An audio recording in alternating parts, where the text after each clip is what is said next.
नमस्कार दोस्तों, स्वागत है आपका मेरे YouTube चैनल पहाड़ी ब्लॉगर पर फिर से। तो कैसे हैं आप सभी लोग? उम्मीद है सभी लोग स्वस्थ होंगे, मस्त होंगे और तंदुरुस्त होंगे।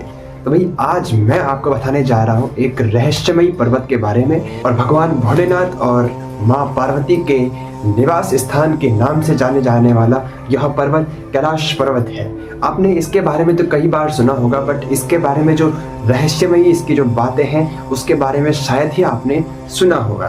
तो आज मैं आपको उन्हीं बातों के बारे में बताने वाला हूँ। तो बने रहिए वीडियो के साथ में। चलते हैं, वीडियो को स्टार्ट करते हैं।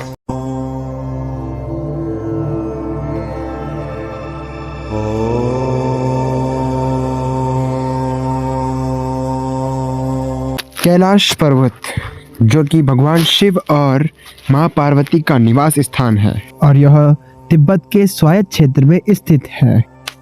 समुद्र तल से 6,638 मीटर और 21,778 फुट की ऊंचाई पर स्थित यह पर्वत बहुत ही रहस्यमय पर्वत है।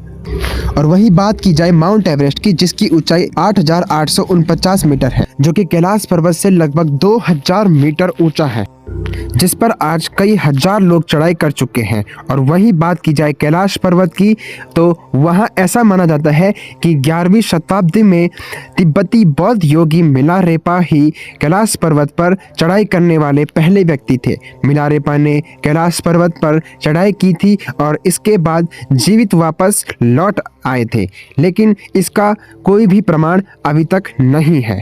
कैलाश पर्वत जो है हिंदू धर्म के अलावा बौद्ध धर्म, जैन धर्म और सिख धर्म के अनुयायियों के लिए भी धार्मिक आस्था का केंद्र है। कई बार कैलाश पर्वत पर 7 तरह की लाइटें आसमान में चमकती हुई देखी गई हैं। नासा के वैज्ञानिकों का ऐसा मानना है कि हो सकता है कि ऐसा यहाँ के चुंबकीय बल के कारण होता हो। यहाँ का चुंबकीय बल आसमान से मिलकर कई बार इस तरह की चीजों का निर्माण कर सकता है। कैलाश पर्वत को चीन के तिब्बत क्षेत्र में कांग रैम्पोचे कहते हैं, जिसका मतलब होता है प्रीजेंस ज्वेल्स। प्रीजेंस ज्वेल्स का अर्थ वैसे तो देखा जाए तो मतलब कि कोई कीमती गहना होता है, जिसे कि कैलाश पर्वत को कहा जाता है चीन के तिब्बती एरिया में। तो यह पर्वत मानसरोवर और राक्षस ताल जैसे झीलों के करीब स्थित है। यह ब्रह्मपुत्र, सिंधु, सतलुज और कर्नाली जैसी नदियों का स्रोत है। तिब्बती बौद्ध इसे कांगड़ी रिंपोचे के नाम से जानते हैं, जिसका अर्थ मैंने अभी आपको बताया कीमती गहना। इसकी यात्रा के लिए लिपुलेख दर्रा जो कि उत्तराखंड में स्थित है, नाथू दर्रा जो कि सिक्किम में स्थित है और काठमांडू जैसे रास्तों का इस्तेमाल किया जाता है। ऐसा कहा जाता है कि कैलाश पर्वत पर चढ़ने वालों की उम्र बड़ी तेजी के साथ बढ़ती है। वहां का एक दिन सामान्यतः 1 माह के बराबर प्रतीत होता है। ऐसा माना जाता है कि वहां पर बाल और नाखून बड़ी तेजी के साथ बड़े होते हैं, जिससे व्यक्ति वहां पर ज्यादा देर तक नहीं टिक पाता है और वापस आ जाता है। माना जाता है कि सिर्फ वही व्यक्ति कैलाश की यात्रा कर पाता है जिसने कभी भी कोई पाप नहीं किया हो। साथ ही कई मान्यता के अनुसार इस पर्वत के चारों ओर एक अलौकिक शक्ति का प्रवाह होता है, जो किसी भी साधारण मनुष्य को यहाँ आने से रोकता है। माना जाता है कि कैलाश पर्वत अक्षों का शीश है, जिसे ब्रह्मांडीय अक्ष, विश्व अक्ष, विश्व स्तंभ, विश्व का केंद्र या विश्व वृक्ष भी कहा जाता है। यह वह बिंदु है जहां स्वर्ग धरती से मिलता है। आप इस स्क्रीन पर भी देख रहे होंगे जो माउंट कैलाश है वह नॉर्थ पोल और साउथ पोल के बीचों बीच स्थित है, इसीलिए इसे अक्ष की मुंडी भी कहा जाता है। माना जाता है कि भगवान शिव और पार्वती आज भी इस पर्वत पर निवास करते हैं, इसीलिए उनकी इच्छा के विरुद्ध कोई भी इस पर्वत पर नहीं जा पाता। ऐसा भी कहा जाता है कि इस पर्वत के चारों ओर ओम की ध्वनि तथा भगवान शिव के डमरू की आवाज आज भी सुनाई देती है, जो कि वहां जाने वाले भक्तों के लिए बहुत ही शांति प्रदान करता है। वीडियो में आगे बढ़ने से पहले अभी तक जिसने भी चैनल को सब्सक्राइब नहीं किया है तो प्लीज सब्सक्राइब कर दो।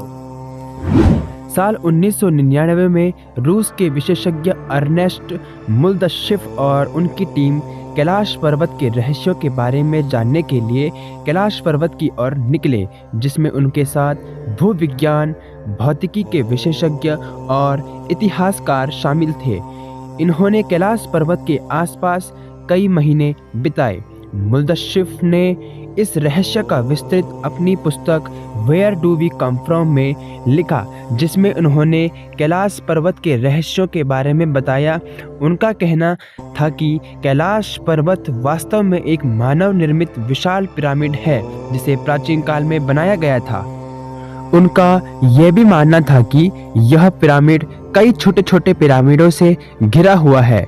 मुल्दशिफ ने वहां से लौटने के बाद लिखा कि हमें रात में उस पर्वत के भीतर से अजीबोगरीब फुसफुसाहटें सुनाई देती थी तथा पत्थरों के गिरने की आवाज भी सुनाई देती थी, जैसे मानो अंदर कोई रहता हो और आपस में बातें कर रहा हो।